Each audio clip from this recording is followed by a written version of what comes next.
The first important step forward was in 1971, when President Sadat of Egypt offered a full peace treaty to Israel in return for Israeli withdrawal from the occupied territories. That would have ended the international conflict. Israel rejected the offer, choosing expansion over security. In this case, expansion into the Egyptian Sinai, where General Sharon's forces had driven thousands of farmers into the desert to clear the land for the all-Jewish city of Yamit. The U.S. backed Israel's stand. Those decisions led to the 1973 war, a near disaster for Israel.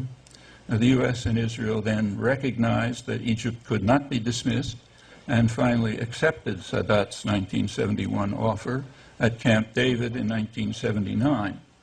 But by then, the agreement included the demand for a Palestinian state, which had reached the international agenda. In 1976, the major Arab states introduced a resolution to the UN Security Council calling for a peace settlement on the international border based on UN 242, but now adding a Palestinian state in the occupied territories. That's Syria, Egypt, Jordan, and every other relevant state. The U.S. vetoed the resolution again in 1980. The General Assembly passed similar resolutions year after year, with the United States and Israel opposed. The matter reached a head in 1988 when the PLO moved from tacit approval to formal acceptance of the two-state consensus. Israel responded with a declaration that there can be no, as they put it, additional Palestinian state between Jordan and the sea, Jordan already being a Palestinian state, that's Shimon Peres and Yitzhak Shamir, and also that the status of the territories must be settled according to Israeli guidelines. The U.S. endorsed Israel's stand. I can only add what I wrote at the time. It's as if someone were to argue that Jews don't need a second homeland in Israel because they already have New York. In May 1997, for the first time, Peres's Labor Party agreed not to rule out the establishment of a Palestinian state with limited sovereignty in areas excluding major Jewish settlement blocks, that is, the 3 cantons that were being constructed with U.S. support. The highest rate of post-Oslo settlement was in 2000, the final year of Clinton's term and Prime Minister Barak's.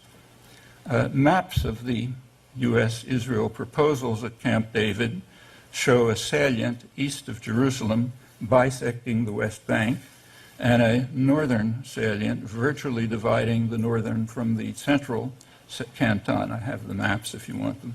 The current map considerably extends these salients and the isolation of East Jerusalem.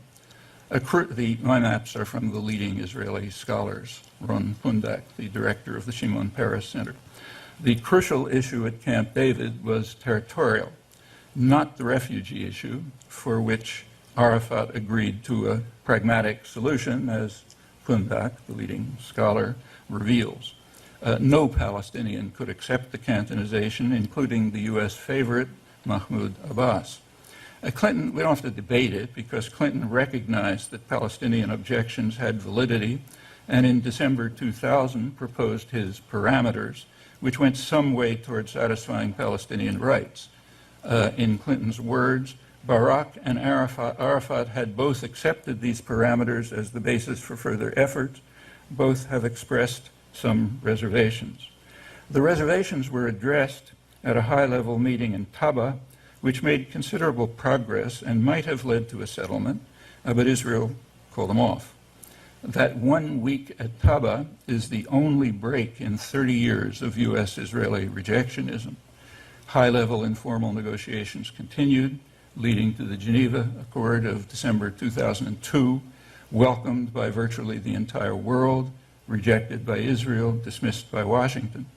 That could have been the basis for a just peace. It still can. By then, however, Bush-Sharon bulldozers were demolishing any basis for it.